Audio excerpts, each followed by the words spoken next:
সকালে বাবার সাথে একটু বেরিয়ে পড়লাম দেশি মুরগি কিনতে, কিন্তু বারাসাতে এটা পাওয়াটা খুব মুশকিল। তাও অনেক খোঁজ খবর করে বারাসাত বয়েজ স্কুলের পাশে এই দোকানটা পেয়েছি।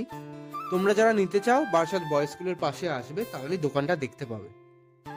বাড়ি ফিরে দেখি এই পাশের নারকেল গাছটা থেকে নারকেল পাড়া হচ্ছে। অনেকদিন বাদে এই গাছ থেকে নারকেল পাড়া লাইভ দেখলাম। তো আজ একটা ইনভিটেশন ছিল, সবাই মিলে বেরিয়ে পড়লাম। যাচ্ছিলাম হচ্ছে বসিরহাটের দিকে। এদিকটা খুব বেশি আসা হয় না আমার, কিন্তু যেহেতু এটা গ্রামের দিকে ঢুকছি, এই ট্রেনে যেতে যেতে সর্ষের ক্ষেত বা গাঁদা ফুলের চাষ দেখতে বেশ ভালো লাগে।